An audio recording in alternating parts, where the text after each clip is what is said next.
Well, welcome in, everybody. Man, that microphone is loud. Glad to be with you. I'm in Peoria, Illinois, and decided I should have some friends on tonight after visiting the Bradley Belmont game. And so we asked the guys from March to the Arch to be a part. Vance is going to join us in just a second. Paul Oren from the Victory Bell is going to join us as well. The Valpo squad, big win for them tonight. Southern, big win for them as well. And so we're going to have happy campers on the program with us tonight. Outstandingly fun game to watch at Bradley tonight. Of course, Belmont's been unbelievable on the road. Bradley's been great at home. Something had to give. And man, Bradley, can't remember the last time I saw a team shoot like the Bradley Braves did. We're going to talk about all that stuff. I'm going to bring Vance in right away. I know he's trying to reach to Paul and make sure Paul knows we're coming on, and it looks like Paul's trying to join us as well. Vance, Southern comes up with a significant win tonight, and it just every night in the Valley it seems like this. It seems like somebody's going to maybe not lay an egg is maybe a bad, it's kind of the negative connotation. For Belmont didn't play very well tonight. And Illinois State wasn't very good tonight, and those kinds of things. But it seems like every night somebody's going to blast somebody that's kind of unexpected. Absolutely. And, speaking from the SIU perspective, this was a much needed game that we extended a lead. We kept that lead, and we essentially were able to put a team away. That's something that SIU fans have been looking forward to this whole season, is putting the team away. And so the Salukis got that tonight on the road. I think that's a big point there, but chaos again in the Valley. I mean, Illinois State team goes to Evansville and loses something, I didn't have on my bingo card. Maybe, loss probably isn't, in the realm of possibility, but maybe the manner in which they lost or the score differential, probably something we weren't expecting as Valley fans. Bradley holds serve at home against Belmont. So interesting night in the Valley. Looking forward to hearing how the atmosphere and everything was in Bradley because you were in Carver Arena. So be putting back on you. How was the atmosphere at Carver? It was great early on. They played very well. They played great defense. Bradley did early on and held Belmont down. Both teams played really well. I mean, there's like 31-33 or something at the half. It was crazy low. And then they both exploded in the second half. And the fans it was borderline. Fans are coming on the floor after the win, but they just didn't. Nobody led the charge. And so, but it was that kind of game. Obviously went overtime, and Bradley was dominant in the overtime period. Jaquan Johnson, amazing, 31. He had 26 in the second half, 26 or 25 in the second half. They made 9 in a row, or 9 of their first 10 3-point shots in the second half. They were unstoppable from deep. And so it was a wild game. Tyler Lundblad didn't score the first 30 minutes of the game, and then he finished with like 16. It was just that kind of a game tonight. Paul Oren is joining us from the Victory Bell. There he is. Paul, and happy campers in Beaconville as well. They had a narrow victory tonight as well. Tell us a little bit about that one. Well, first of all, no victory on the road is a narrow victory. Sorry, I have a large head, and this 3-panel that we have going on. How about if I do it like that? Does that make you happy? No, then you have a large head. We don't need that. How about if we do it like that? Hey, there we go. Big win. 4 freshmen on the floor down the stretch for Valpo. Really solid victory. Look, hat tip to Jalen Quinn from Drake. He's going to win scoring title in the Valley this year. He had 33 tonight, but then Roger Powell gambles and puts little used Sadir Servilis in down the stretch. They go offense, defense, and Servilis locks up Jalen Quinn on the last 3 possessions of the game. And let's be fair, no one locks up Jalen Quinn this year. The guy is like Xavier Johnson from Southern Illinois a couple of years ago. The guy's just like unbelievable. But Servilis disrupted him enough, and then JT Pettigrew buries a 3-pointer from the top of the key in a tie game. Big 3, gives him a career-high 23 points. Huge win. Valpo gets the stops down the stretch. Valpo, when they joined the league in 2017-18, They lost their first, what are they back then? They played 18 conference games. They lost their first 8 road games in league, and they beat Drake in the regular season finale at Drake. That was their first road game, road victories in joining the Valley. It's been 8 years since Valpo's won at Drake again. Wow. And Valpo's only won 17 other road games in the Valley in the last 8 years. And then they go into the Knapp Center tonight and they win that game. What's interesting is that 6 of Valpo's 19 road victories in the Valley have come at Scrabble Letter Arena in Bloomington. I don't know what that's called. CFQ. Yes. Scrabble. I'm not sure what it is, and that's where Valpo goes on Thursday. I'll be there. Can't wait. I'm sure we're going to talk a little bit about Illinois. I hope we're going to talk a little bit about Illinois State here in a little bit. But before we do that, good win for Valpo. This is a Valpo team that's been playing well as of late. They figured out their rotation. Their freshmen are not playing like freshmen right now, and they still have never been under the bright lights of the Enterprise Center, and they've got a month to go for that. Actually, a month from today, less than a month, we will have a champion. We'll know who the champion is a month from today. Hey, Paul. Were you worried at the end when Hoopy? I still don't know how to say his last name. Carter. We'll just say Carter. Yeah, Hot Carter. Boy. Yeah, Hot Boy. Thank you. Missed the free throw, and I was like, oh boy, here we go again.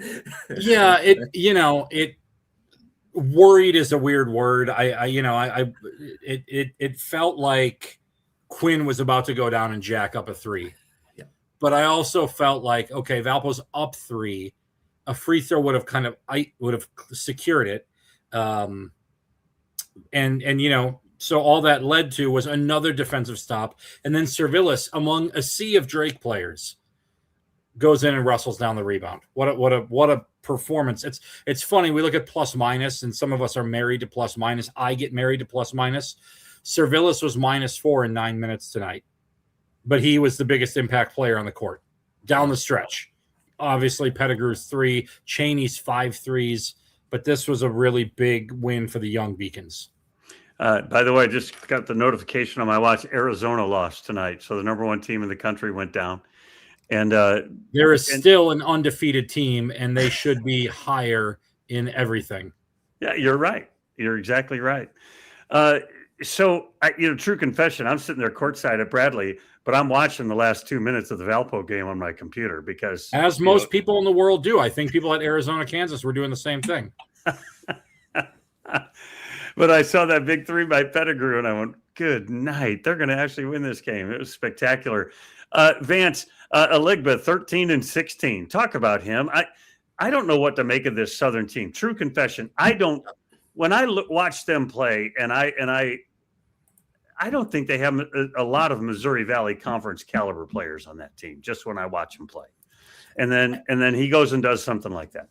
Yeah, so I think you look at our record, and a lot of people make the same claim, and they're not wrong. But I think most of the cases we just can't close teams out. And so, Paul, as you were getting on, I was kind of explaining, this was a 15-point victory, but something in Saluki land we needed is to put a team away. Yeah. When I was watching the game tonight, this was the balanced, deep roster we were promised all season, and they showed up tonight.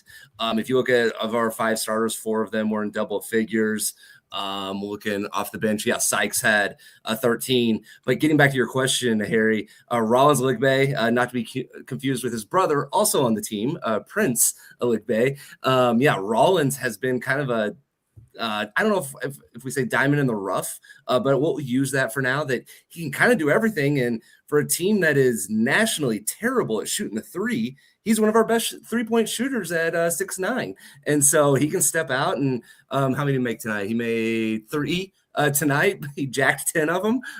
But you know what? When it's going in, he can kind of be that 5-tool player for the Salukis, that he can get his underneath and in the paint, and he's going to be, you're going to have to go out and guard him because he can be dangerous from the top of the key. We watch these teams, and Bradley has struggled offensively, and they're kind of hot and cold, a little bit like Illinois State. And sometimes they're great, sometimes they're not. Tonight they couldn't miss a shot in the second half. and they made more threes than twos. They shot better percentage from three than they did from two. They were getting killed on the glass, but somehow they were winning because they were trading threes for twos against Belmont, who's great from long distance. Belmont went 10 for 33 from deep. Paul, I think before you got on, I might have mentioned Lundblad didn't score the first 30 minutes of the game. Finishes with 16. He and Oren didn't score in the first half. And that's the kind of defensive wall Bradley was throwing up. Alex Hubrecht was terrific on Lundblad tonight. And then on top of it, I think he made 6 threes, including the game-tying one with under 30 seconds to go to send it into overtime. Jaquan Johnson was amazing in the second half. But they just, every time they threw it up, you just knew they were going to score, and they did. They were spectacular in the second half from long distance. And Belmont, can I make this point, Harry? I think we got to say this. I think we need to we got to give Brian Wardle his flowers here. We got to give him a compliment. It's clear, and I don't know how the Bradley fans are going to take this. I hope they don't take it as a diss, but this is not as talented of a Bradley team that they've had, right? Like they just. Right. And I mean, Johnson is willing this team.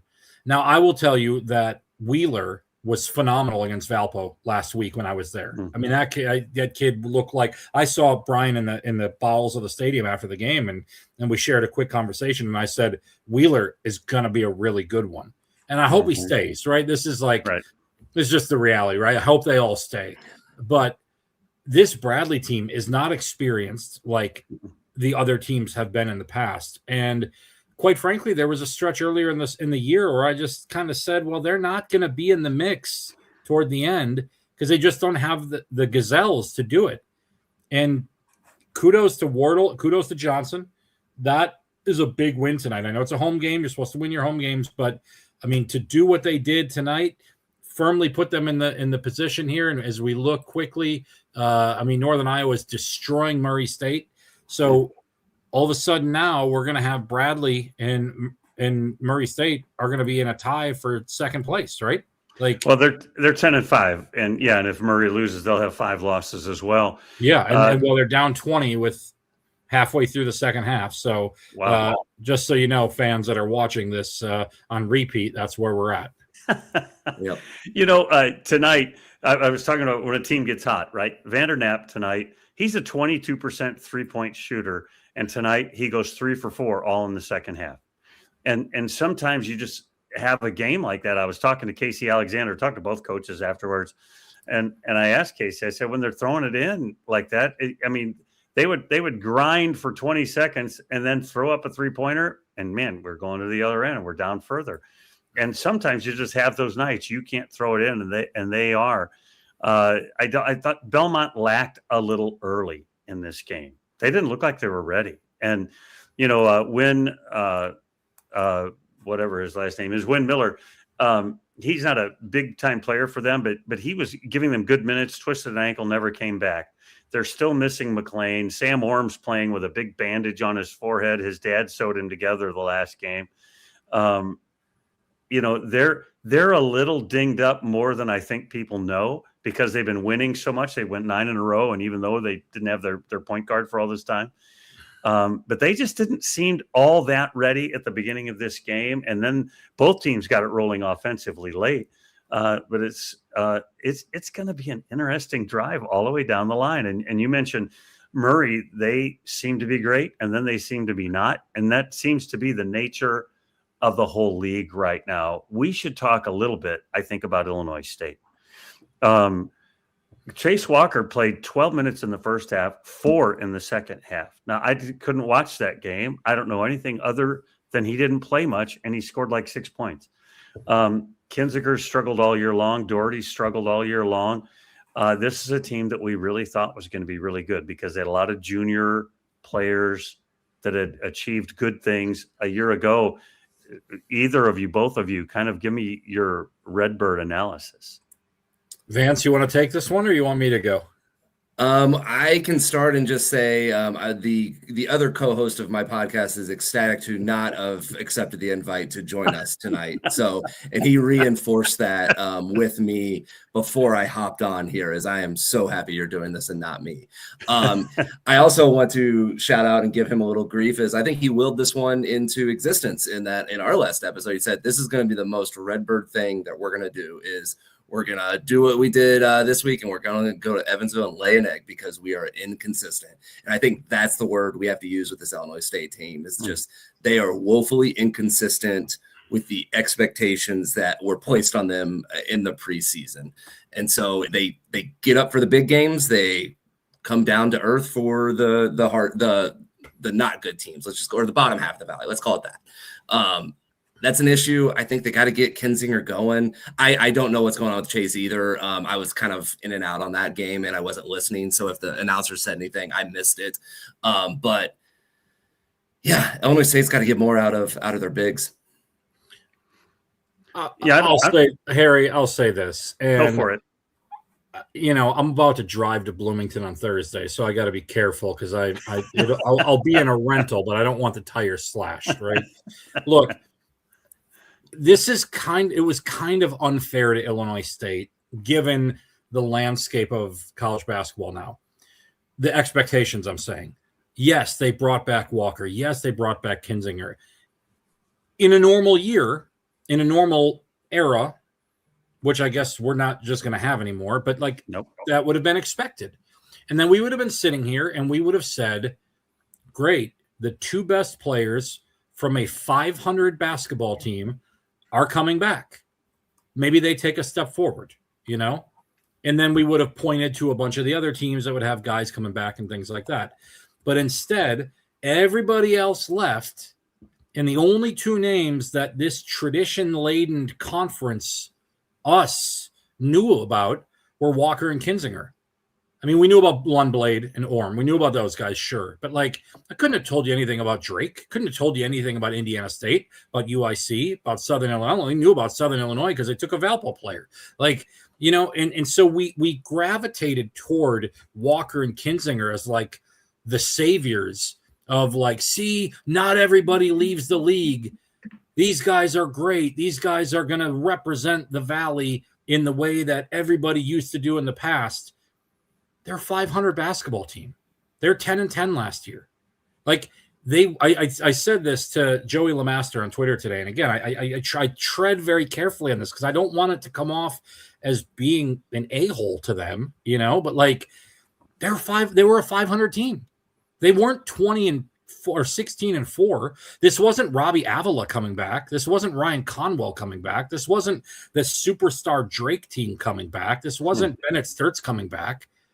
This was two guys on a 10-10 basketball team coming back, and they got new trucks and they got a bunch of money. And we said, kudos to Illinois State for figuring out how to do that.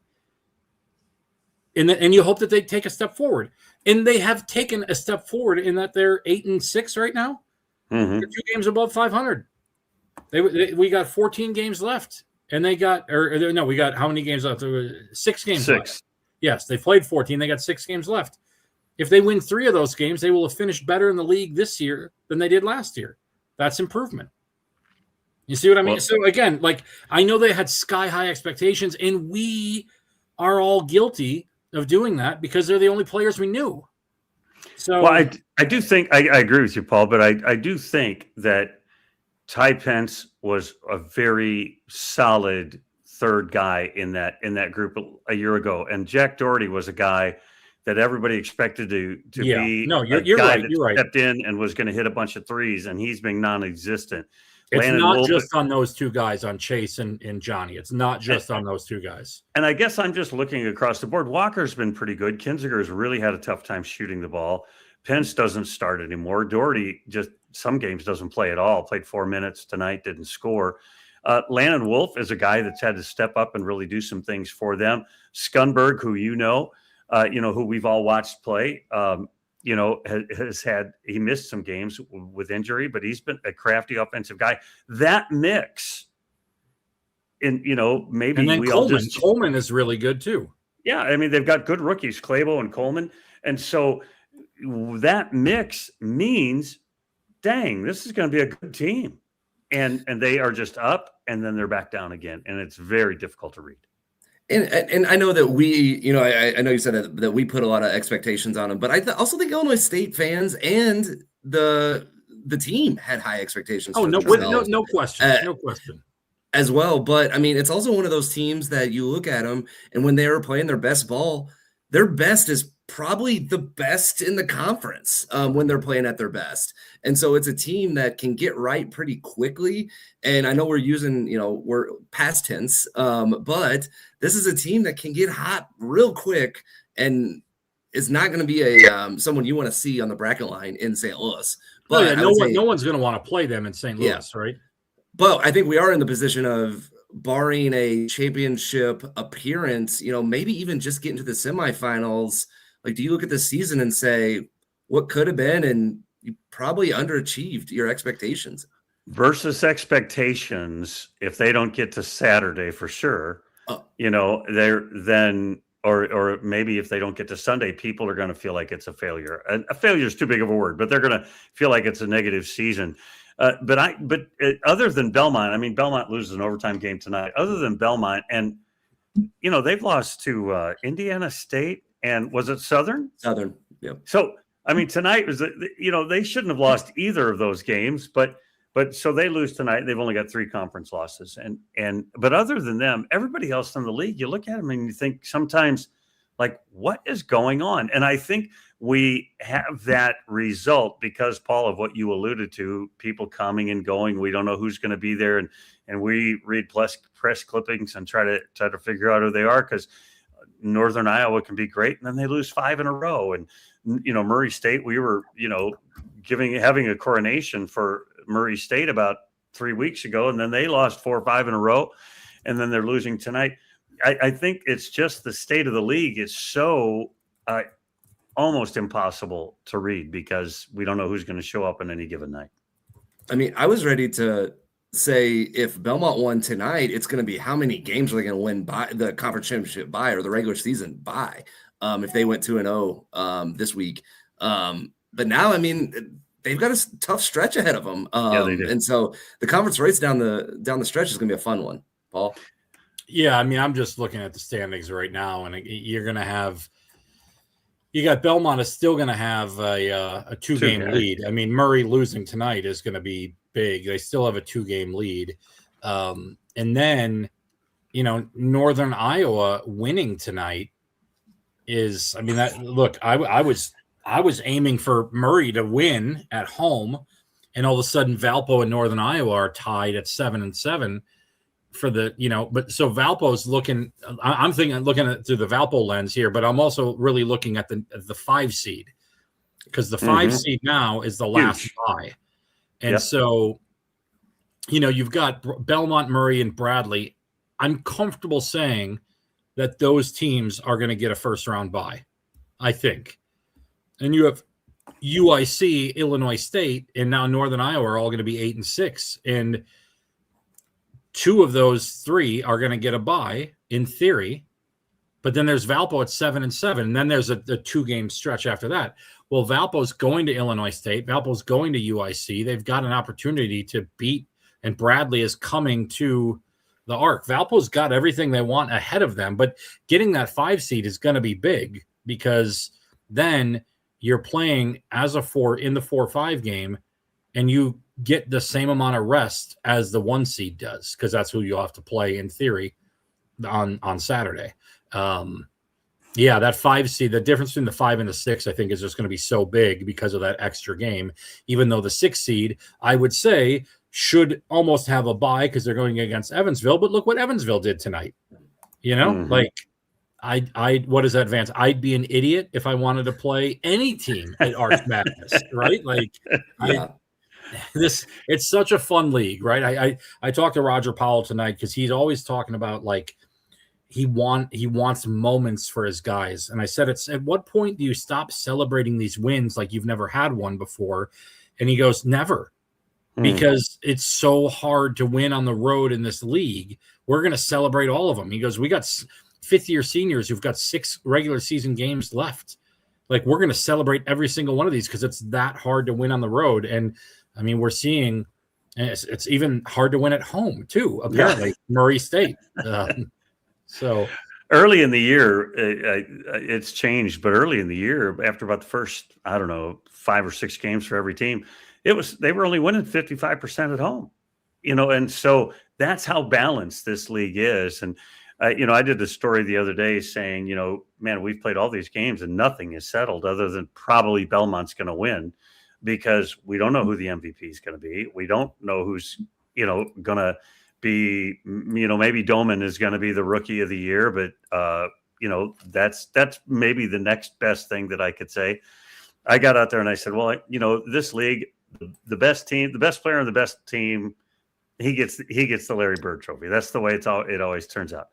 And then I said, so I guess that's Lundblad, but maybe it's Sharnowski. And I had people yelling at me like, listen, if it's not Sharnowski, this thing's rigged.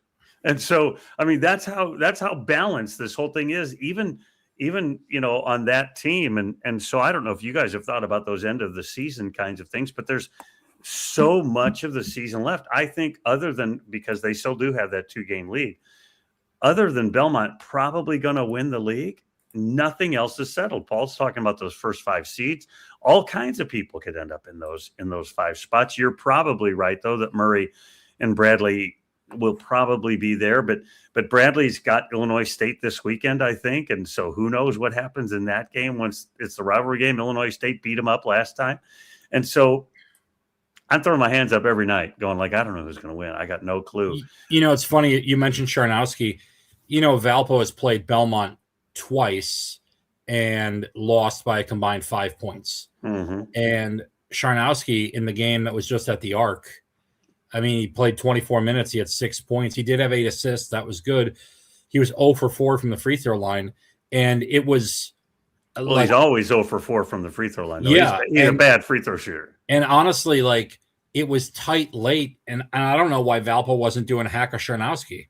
Mm-hmm. Because, and I will just say this, is the guy who's going to win Conference Player of the Year someone you can't put on the free throw line? I don't know. A couple of weeks ago, I was all on the Fred King train, but he might not even be the best player in his team. The best NBA prospect in this league doesn't start. He does now. He does now, and he should now.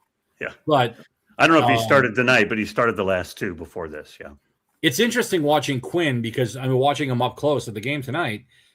That's Xavier Johnson from 2 years ago. It's just he's a great scorer on a team that doesn't have a lot of other pieces around him right now. And so he'll be a first team guy, but they're going to finish below 500. Who knows? I know AJ Casey keeps playing like he did tonight. He'll be player of the year. Well, Baker and I on our podcast, we're doing a fun segment where we did a first team draft. And so each of us drafted 6 players and you get to kind of add drop 2 or 3 times during the season. And I'd say, this is kind of a testament to where we think first team's going to be is I think both of us would say, hey, we're going to win because the goal is to get the most, pick the most that are going to be on the first team. And, I'm to the point of, when you talk Lundblad and Tarnowski, I've got both of them on my team, and I can't drop one of them because I think they're both going to make, or they could both make it. I just know if one of them is going to make player of the year because they might split votes because Belmont's going to put both of them up for the accolade. And so it'll probably just be a player of the year watch list is what it'll probably be. Here we go. You say that. I'm in timeout. There you go. When I said that, when I wrote that story the other day, and I said, it's going to be Lundblad because they'll win, and he's the guy, right? But then I looked at Ken Palm thing, and Sharnowski is on Ken Palm's all conference list, and Lundblad is not. And so obviously those are different metrics, but I just think it's such a fun league to pay attention to. And I should say this, I love Dave Ragland, and they've had such a miserable season. And so they get that win tonight, and their best player coming into the season. I'm going to text him right now. Thanks for reminding me. I gotta shoot him a text. Former Valpo assistant coach Dave Ragland. Well, tell him I brought it up. At least give me some credit. But coming into this season, everybody's talking about Turnbull is going to be XYZ, and he barely has played. Didn't play again tonight, and sometimes he plays, sometimes he doesn't. And Leif Moeller has been flat amazing. He might be the other NBA player in this league, Paul. Yeah, he's just terrific. And as you said earlier, like who's going to come back next year? I don't even worry about those things anymore because I just expect everybody to leave, and I just try to enjoy the moment. But they good for them that they got a win tonight, and because they've been close, not as close as some other teams, but they've been close a number of times and have just fallen short. But when you look at this Northern Iowa squad and what they're doing tonight, man, you talk about who you don't want to play in St. Louis. If Tristan Smith gets back and he's healthy, yikes, they could be a really dangerous team. I mean, Trey Campbell, right? Like, yeah, he's probably played more games in the Enterprise Center than anybody else in the league so far, right? Yep, he's played a lot. Yeah. I looked it up today. So what was the last game against Bradley? His 120th start for Northern Iowa. And so he's third all time at Northern Iowa for career starts. So that just gives you, the Trey Campbell effect of just he's been there. But once again, it's February. Ben Jacobson has him going. What's the other adage, Paul? You'd be stupid if you want to play Northern Iowa. Ben Jacobson coach of Northern Iowa team late in the year. And the thing, I've said this all year long, and people get tired of me saying it, but that's the Bradley story too. They always get better as the season goes on. Bradley always gets better, and I know they stubbed their toe at UNI recently, but tonight. We just, I don't know, they could lay an egg later this week. What do I know? But Wardle's teams just get better. And so I think this thing is so wide open. By the way, Tristan Smith, 21 minutes, 13 points, and 9 boards tonight coming off the bench. They're a different team when he's in the lineup. When he was out, they weren't very good. Campbell with 22 tonight and 5 rebounds and 6 assists, 2 minutes left in that game. I just think that could be I'm not comfortable if I'm anybody playing anybody else at this particular point. You know what? I'll play anybody on Sunday. Doesn't matter who. I'll play anybody on Sunday. Paul, I do want you to tell people that maybe haven't seen the Beacons very much. Tonight, Pettigrew gets 23, Cheney gets 20, I think. Talk about those two players in particular, just what they have meant to the program this year, and talk about what they do on the floor.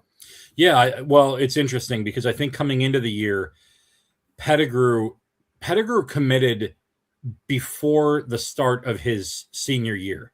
So Pettigrew has been a conversation around Valpo for a long time, and there was real conversation coming into the last summer, that Pettigrew is probably going to be one of the best players on the team. He just has his younger brother, by the way, is a freshman or sophomore in high school, and he's got offers from every school under the sun. I mean, that guy will be high major. So coming into the year, you knew Pettigrew was going to be the guy, maybe a different version of Cooper Schwieger, but asked to do the same stuff. And right. And first game of the year, coming down to the stretch, they run a clear out for JT Pettigrew because again, he's going to be the alpha, the guy. In the summer, the thought was that a different guard, JUCO guard Mark Brown, was going to be the guard for Valpo.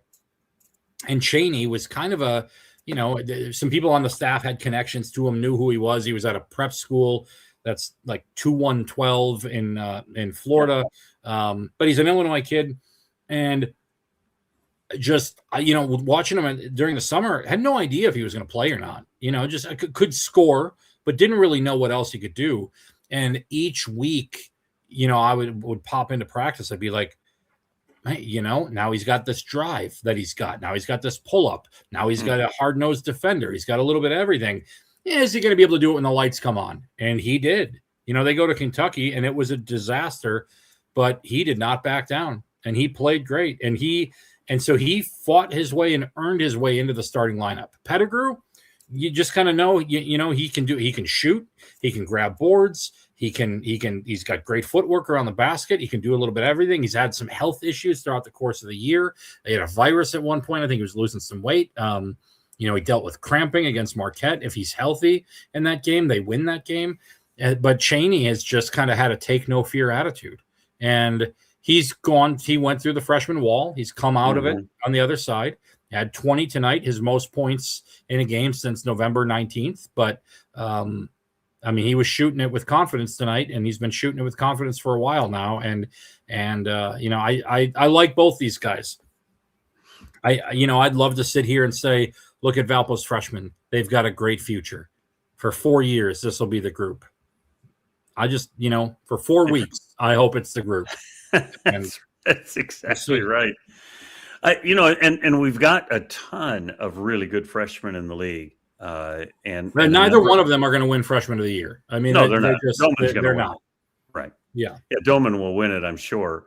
But they've both been terrific. We mentioned Moeller, and obviously Doman has been really good, and Corbone, the other Murray rookie. Number of redshirt guys. Owen Dillon is a redshirt freshman having a really good year. Jack Smiley at Belmont's really good. Montana Wheeler at Bradley is really good. I mean, up and down the league, the freshmen have been very impressive. What's the upside, Vance? Southern's ceiling is what? I mean, I would love to get to the 7. I mean, I think that's the ceiling. If we're going just, where can they finish the season at 7? So I think that's probably the ceiling, just with where we're sitting at in the standings and what's available to the Salukis, being, 1 game back on Drake and, 2 back from that 7 spot. And so I think that's probably the ceiling, just with the amount of games. But what I'm looking for really as a Saluki fan is, can we string together 4 wins? Pretty advantageous down the line schedule for the Salukis, which at the beginning of the season I was pretty excited about, that we would fly under the radar and then have a quote unquote easier road at the end of the season. But really what I'm looking for is, can we win 4 in a row? Because that can at least give me some hope in St. Louis. Not saying they're going to do that, so no hot takes here, but I'd like to see a 4 winning streak. So we've got Evansville at home. We've got Bradley at home. We've got Drake on the road next. So that's what I'm looking for, is just like, let's close out the season and get some momentum into St. Louis so that Saluki fans will make the 2-hour trek over from Carbondale and support the Salukis in a quote unquote severely underachieving season in year 2 for head coach Scott Nagy. Just not where we want this program to be with the investment that's going into basketball at SIU. But I want to talk about investment for just a minute. But Paul, I think the ceiling is very high for Valparaiso. Am I just drinking to the Kool-Aid?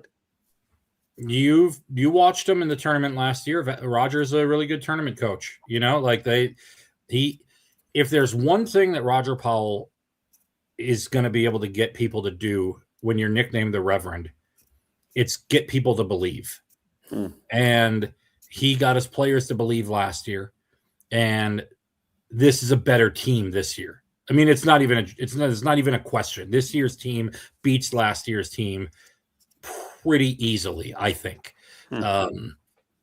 So it'll all come down to matchups, obviously. Again, this we've talked about. It's kind of been the theme of what we've talked about. But yeah, I mean, if they get to the 5, which I think is a big if, that's a tough battle right there. If they get to the 6 and they play Evansville and they can beat Evansville, well, now you're playing Murray or you're playing Bradley, and that'll be tough. But what does Murray have going for it? Depth. Valpo has that too. Yeah. I think Bradley's a little bit of a tougher out for Valpo, but I don't dislike how Valpo matches up with Murray, despite the fact that Murray has handled them this year. If Valpo can get to the 4-5 and somehow win that game, then you're looking at a Belmont team, and Valpo has proven they can play with them. And again, early in this tournament, even if Valpo's got to play on Thursday, if they get to Friday, if Valpo has depth. Valpo has arguably more depth than anybody else in the league except for Murray State. They've been playing 11 guys or 12 guys all year. They're starting to shorten it up a little bit, but they feel confident in playing 12 guys, and they feel confident with at least 9 of them closing out games. So that is the recipe for success if you have to play 4 games in 4 days.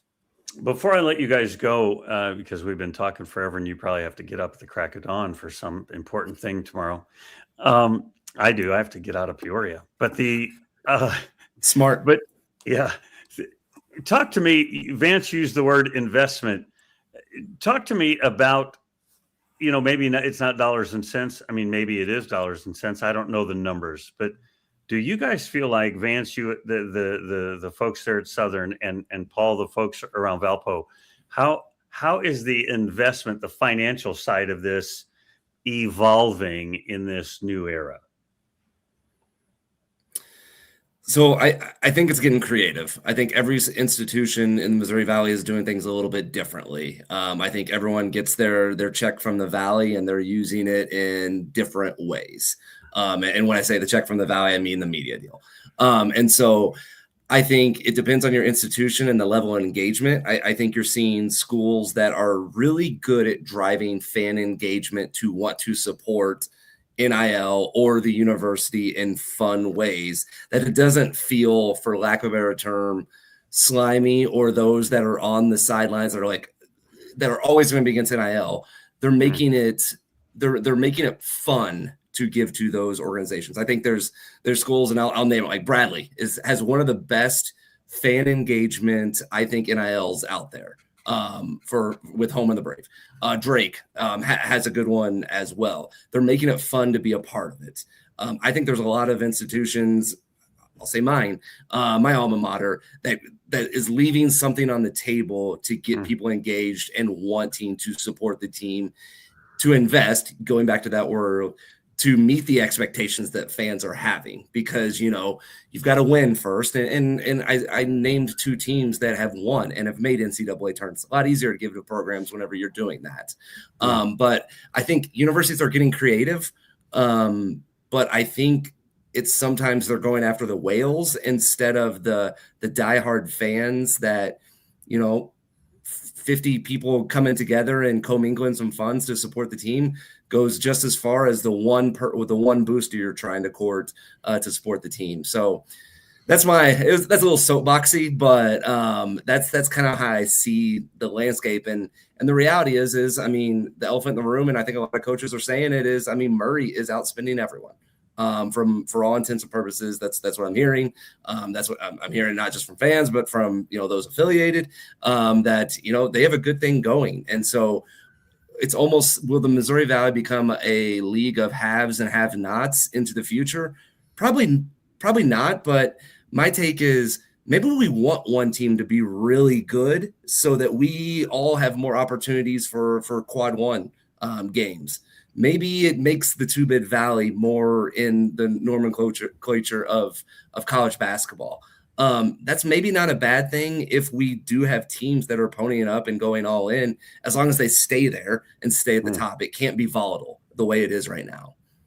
Paul, before you answer and talk about the Beacon Consortium, I don't know what they call it up there.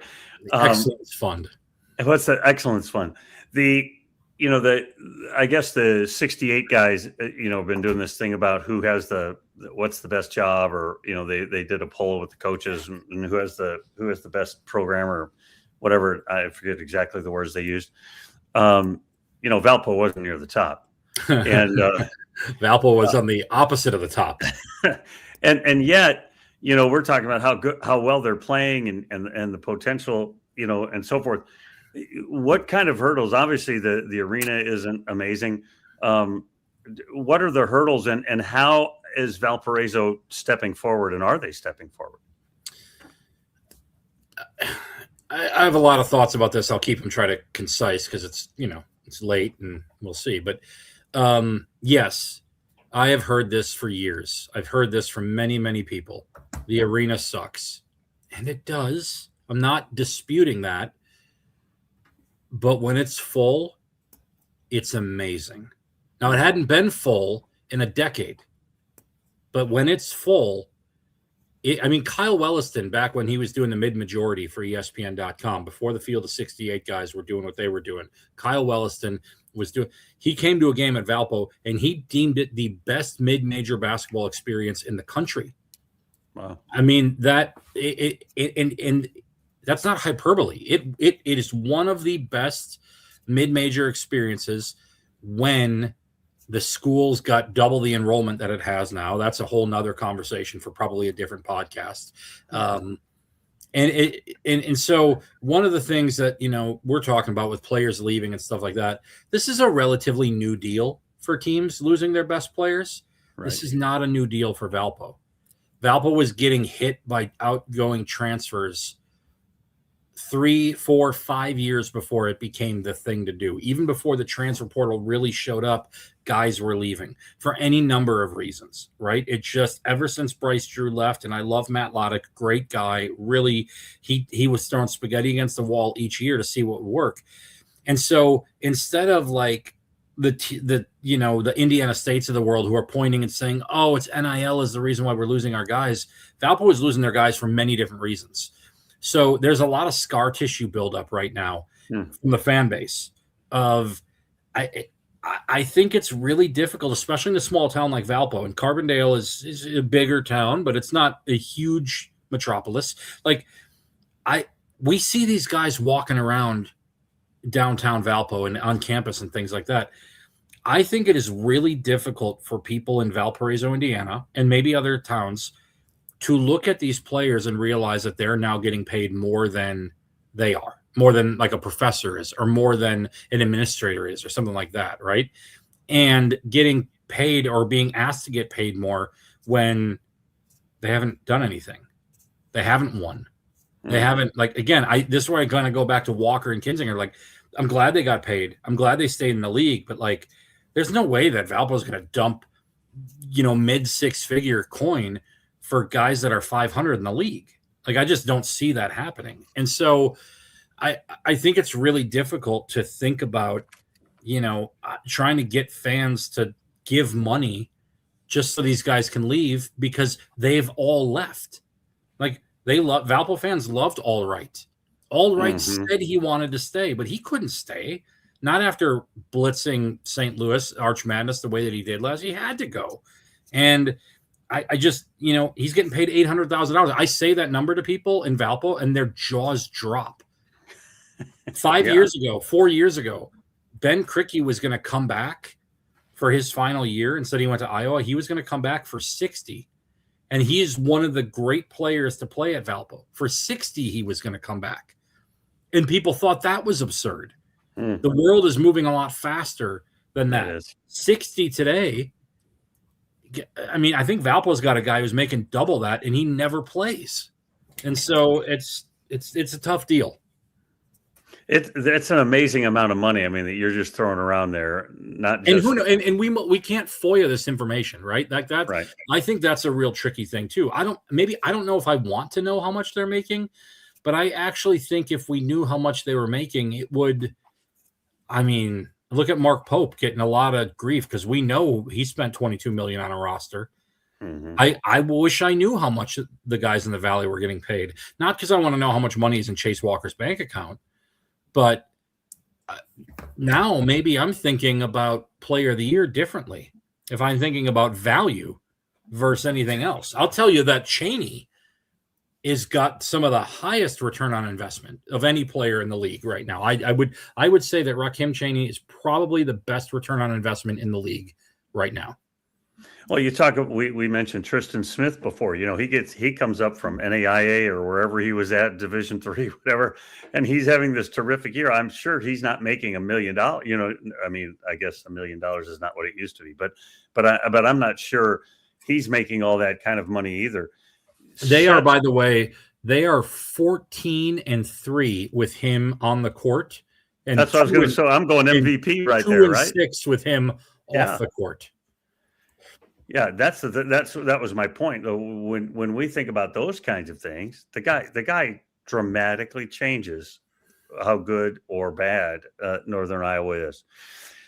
We've just got 5 or 6 games left with each of these teams, and then St. Louis, and it was fun to be at Bradley tonight. I had people walking up to me, fans and other people just around the program that we happen to know, and it's just fun as we head toward that. And let me say this really quick, guys.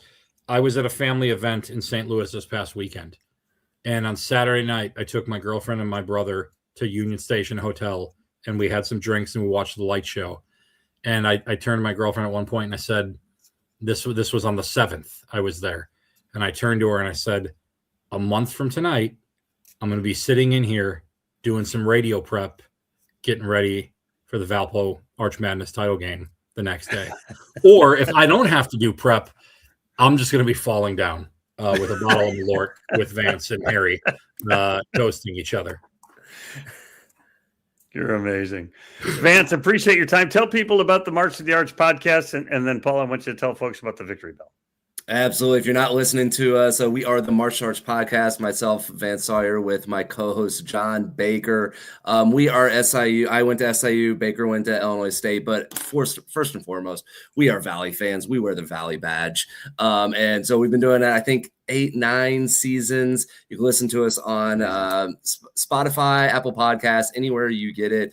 We put out one a week at this rate. We recap 2 games. We do power rankings every week, and we usually do a fun segment. So if you're a Valley fan and you want to hear just some different content from a fan's perspective, if you want some St. Louis Arch Madness tips, we talk about that every week in the lead up to. So if you're just looking for Valley content, obviously Harry's the man. We bring it from a little bit of a fan perspective, but March Arch podcast, and then on X, I'm at March Arch Pod.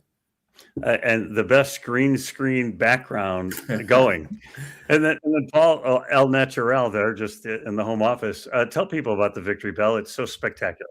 Well, thank you. TheVictoryBell.com is a website dedicated to the coverage of Valparaiso University athletics, with as well covering the Missouri Valley Conference. I really dive into it at Arch Madness. You get a little bit of everything for me. In addition to basketball, we get true confession. I don't read the tennis articles. That's okay. Football, volleyball, soccer, women's basketball, all of that. It's a lot of fun. The beauty in the work that I do is getting a chance to see the student athletes on a daily basis, right? We would talk obviously about men's basketball on this podcast, but I'm covering the women's basketball team, and they're 0-24 right now, and I have enjoyed every single interaction I've had with those individuals, right? And there's going to be a great story to be told at some point. I don't know when, maybe it's not this year, but they're a special group despite what they're going through. So it's theVictoryBell.com, $7.99 a month, $79.99 for the entire year. Everybody I talk to that subscribes tells me, Paul, raise your prices. That's how good the content is, apparently. I don't know. I'm a subscriber. I'll let you be the judge. I'll let you subscribe to the Victory Bell, and you be the judge. Tell me if it's too expensive. Well, it's not too expensive. It's awesome. It's a great product. And I only have people on my show that are better than me. So I appreciate you both being with us tonight. Be good, Harry. We'll try. Folks, we're going to sign off for now. Appreciate you joining. We've had tons of people have been watching, and we've had some comments in the I guess it's the comment thing. Appreciate both of you guys being on late at night with me tonight. And we'll do this again sometime soon. Appreciate it. You've been watching this little podcast, part of the Voices of the Valley kind of contraption that we call values, valleyhoopsinsider.com. Thanks for watching, everybody. Remember, since you've been there, make it a better place. We'll see you again real soon.